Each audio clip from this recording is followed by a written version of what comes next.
Extending west from downtown Chicago are a series of suburbs that shape the Chicagoland region, each with their own distinct identities and each with unique landmarks and attention-worthy sites.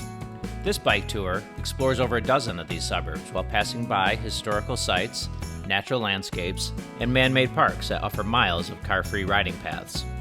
Spanning over 40 miles, this ride aims to incorporate as many trails as possible, while passing by many of the most interesting features of Chicago's western suburbs. The ride begins and ends in Oak Park, Illinois, an architecturally rich suburb that sits at the western edge of the city of Chicago. The Salt Creek Trail brings the ride west to Oakbrook, where Fullersburg Woods offers a serene natural setting along a crushed gravel surface that follows the Salt Creek Trail.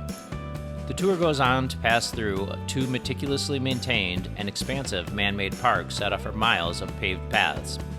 The ride back to Oak Park follows the Burlington rail line through a series of suburbs that were formed via the commerce that the railroad provided in the late 1800s. A final meandering ride through the suburban forest of Riverside and a pass by the bungalows of Berwyn brings the tour back to the start and completes this bike ride through the western suburbs of Chicago.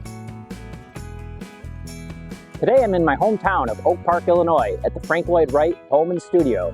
We're going to do a tour of the western suburbs today. It's going to be a loop through over a dozen western suburbs, starting and ending in Oak Park. The Lloyd Wright home and studio sits at the corner of Chicago Avenue and Forest Avenue in Oak Park. Lloyd Wright built the home in 1890 and lived there for 20 years while raising 6 children. The homes on Forest Avenue extending south of the home and studio feature additional Wright-designed homes and a wide variety of architectural styles to admire as the ride begins. Forest Avenue passes by Austin Gardens before meeting Lake Street, where a right turn leads to the main downtown thoroughfare in Oak Park. Take a left turn on Marion Street, which contains a well-designed streetscape lined with restaurants and shops.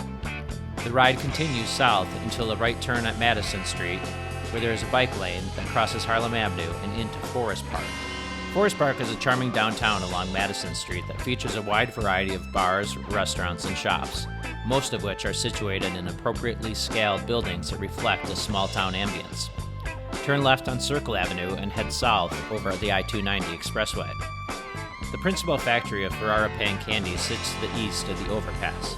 This factory has produced iconic candies including Lemon Heads, Atomic Fireballs, and Boston Baked Beans since 1959. Oftentimes, it is possible to detect what is being made by the sweet smell in the air. At 16th Street, you will follow roads around the backside of Waldheim Cemetery, a cemetery with high concentrations of Jewish and German graves dating back to the 1870s. Forest Park is known as a cemetery-rich town with over 600,000 graves within its borders, a number that is over 40 times larger than Forest Park's living population of around 14,000.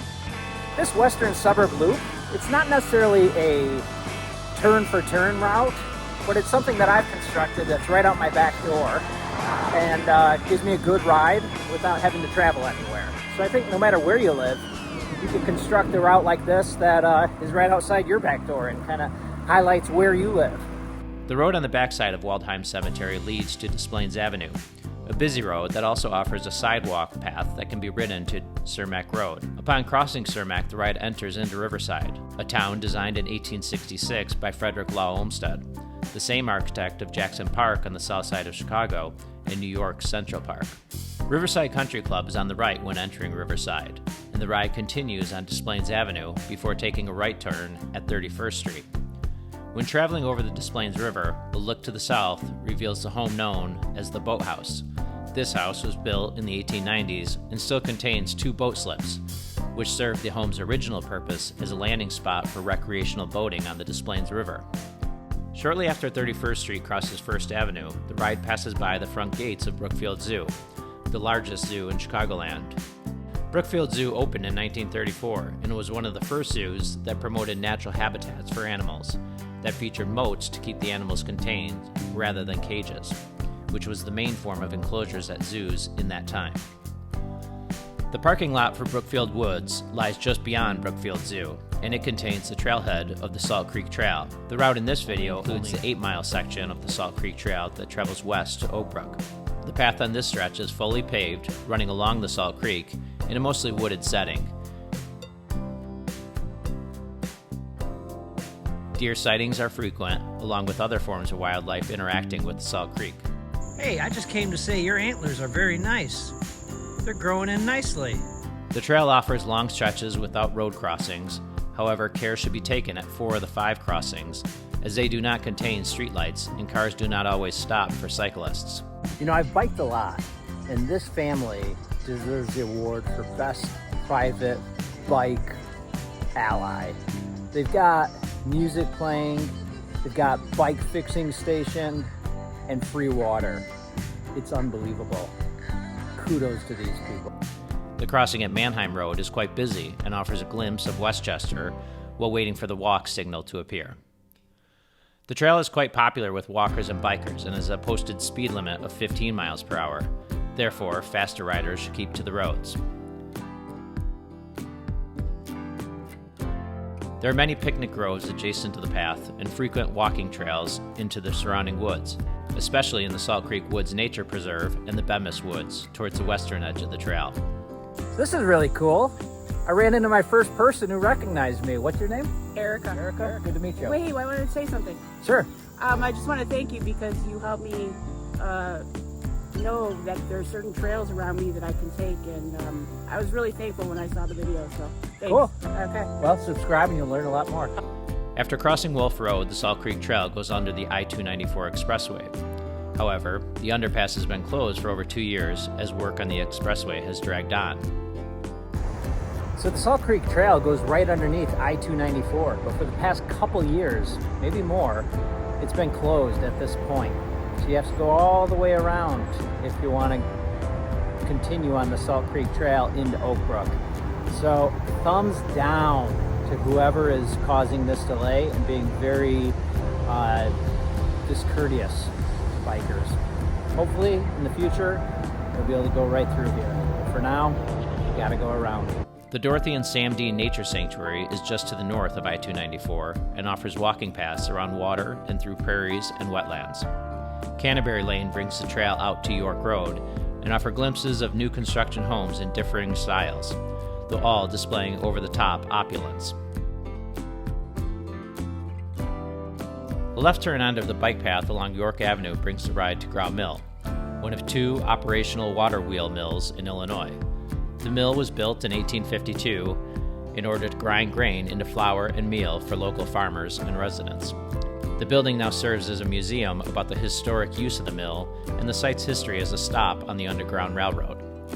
Graue Mill sits at the eastern edge of Fullersburg Woods, and there are over 4 miles of trails that go through the woods and along the Salt Creek. The Night Heron Trail is a 2.3-mile crushed gravel trail that is open to cyclists and provides an excellent overview of Fullersburg Woods and the surrounding nature. So at Graue Mill, you get into the Fullersburg Woods, and there's a heron trail. It's a 2-mile or so crushed gravel trail. I've never been on it, but I'm incorporating it into this ride, forcing myself to try new things. So it's very peaceful, very popular with walkers. After completing the Night Heron Trail loop, Spring Road brings the ride on a diagonal path into suburban Oakbrook. After a sustained incline, there is a path that runs along Spring Road to 31st Street. Trails begin on the north side of 31st Street that brings the ride into Oakbrook Central Park. Central Park is a 173-acre park run by the Oakbrook Park District and contains nearly 5 miles of trails along waterways and past countless athletic fields and amenities.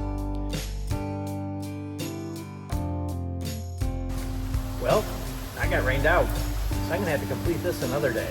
And for now, a very wet 15-mile ride back to Oak Park.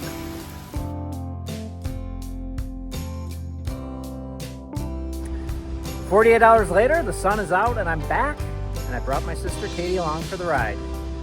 Katie? It's a great ride. We're 15 miles in, how you feeling? It's going to be a good one. All right. Feeling great. After exploring Central Park, the ride heads to the northwest corner of the park and passes under Route 83 and onto a paved trail that follows Kingston Drive, adjacent to Interstate 88. This path ends at Midwest Road, the westernmost point of the ride. Midwest Road turns into Cass Avenue and offers bikeable sidewalks as an alternative to biking on the roadway. Shortly after entering Westmont, there is a turnoff for Ty Warner Park. This 36-acre park was built in 1998 by the Westmont Park District and is meticulously designed with countless features to check out via the paved trails winding through the park. Ty Warner of Beanie Baby fame donated $3 million to the park's creation, and the park bears his name to this day. Cass Avenue travels across Ogden Avenue and into downtown Westmont. The ride turns left at Burlington Avenue, which runs parallel to the Burlington Rail Line, a railroad line created in 1848 as a way of connecting Chicago to Aurora. Westmont is one of a string of towns along the Burlington Rail Line that grew along the rail line and has benefited from the direct access to downtown Chicago that the Burlington line provides. Burlington Avenue runs east into Clarendon Hills, where the ride passes by Tierra Distilling, which could offer an enjoyable break from the riding. Be mindful of cars coming across the railroad tracks at intersections, as traffic coming over the tracks does not have stop signs and do not always stop for cyclists. At the West Hinsdale stop of the Burlington line, the ride switches to the south side of the tracks and into Hinsdale. Downtown Hinsdale begins a stretch of angled parking stretches on both sides of the road. This arrangement results in many cars coming in and out of spots and frequent stops. Hinsdale has an historic downtown with brick streets and a picturesque train station that sits opposite a classically designed village hall. The village hall was built in 1927 in a Georgian revival style that bears a strong resemblance to Independence Hall in Philadelphia. The overall ambience could best be described as classic Americana. After checking out downtown Hinsdale, Chicago Avenue brings the ride over a hill and out of Hinsdale. Before going over I-294, get on the bicycle path on the north side of the street in order to utilize the pedestrian bridge, constructed in 2024. This bridge brings riders into Western Springs and the expansive Spring Rock Park. There are permanent porta potties in the parking lot should a bathroom break be needed. Spring Rock Park brings the ride back to Burlington Avenue and through downtown Western Springs. The signature feature of downtown Western Springs is the historic water tower, a tower that dates to the 1890s and had capacity for over 130,000 gallons of water while providing water to Western Springs for nearly 70 years. When Burlington Avenue dead ends at Gilbert Avenue, it is necessary to take a right and then a short left onto Cossett Avenue, whereupon the ride enters into Grange. Cossett Avenue passes by the Lyons Township High School North Campus. The main building was built in 1899 and features a large clock tower and impressive brickwork that is quite unique for a high school building. Downtown LaGrange can be accessed as Cossett Avenue crosses LaGrange Road. The 2 blocks north of the intersection is quite bustling and is home to the LaGrange Theater. A left at Maple Avenue brings the ride back to the Burlington line, and a left after crossing the tracks onto Brookfield Avenue brings the ride into Brookfield. Brookfield features another historic water tower building and the historic Rosedale Station. The station was built in 1889 as a way to convince the Burlington line to establish a stop in Brookfield. The efforts worked, and the station is now on the National Register of Historic Places. Follow Brookfield Avenue past the zoo stop, and a series of turns brings the route to the intersection of First Avenue and Forest Avenue. Upon crossing First Avenue, the route enters back into Riverside, across the Des Plaines River, and into downtown Riverside. Frederick Law Olmsted designed the streets of Riverside around the sweeping curves of the Des Plaines River on the south end of Riverside. A looping ride along Bloomington Road follows one of these curves and passes by historic homes of all types in a wooded setting without any intersections. Hoffman Tower sits across the Des Plaines River at Millbridge Road. Hoffman Tower was built by George Hoffman Jr. in 1908 as part of a recreational area. It was the tallest building west of Chicago at the time and designed to resemble a German bridge tower that Hoffman had seen while traveling. It closed in 1941 and is now only occasionally open to the public. Follow the winding roads back to downtown Riverside and take a moment to look at Riverside Village Hall, a castle-like building inspired by post-revolution French architecture.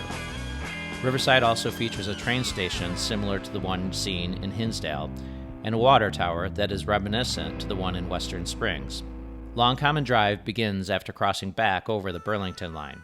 This meandering road cuts a northeast diagonal path towards Harlem Avenue and out of Riverside. Be sure to follow the yellow median lines of Long Common, as roads in Riverside with yellow lines are ones that go out to the border streets of the village. The ride enters into Berwyn after crossing Harlem Avenue, and you are immediately greeted by quintessential Berwyn bungalows, adorned with clay-tiled roofs, stained glass windows, and detailed brickwork throughout. A left at Home Avenue brings the ride past Morton West High School. Home Avenue extends north to Oak Park, and this stretch features countless brick bungalows, two-flats, and Tudor-style homes. While modest in size, these homes are nearly exclusively brick, thoughtfully designed, and create a distinct landscape. The ride enters back into Oak Park as Home Avenue crosses Roosevelt Road. The brick homes of Berwyn give way to a concentration of frame homes of all types in Oak Park. A pedestrian bridge brings the ride over the Eisenhower Expressway and begins the final stretch back to downtown Oak Park. The Pleasant home appropriately sits at the intersection of Pleasant and Home and is worth a closer look. This prairie-style mansion backs up to a large park and is a National Historic Landmark. Passing under the Green Line Railroad embankment brings the ride into downtown Oak Park. The Frank Lloyd Wright Historic District begins as the ride crosses Lake Street, and it is also where this 40-plus mile western suburb loop comes to an end.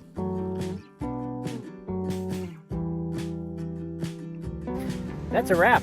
Western Suburb Loop complete. Katie, what'd you think of the ride? Great ride, great ride. All right, until the next one. So get on your bike and check out what Chicago's western suburbs has to offer. There are countless routes that can be utilized to see the sites detailed in this video. You can follow this route or create one of your own to get a closer look at these communities that define the Chicagoland region.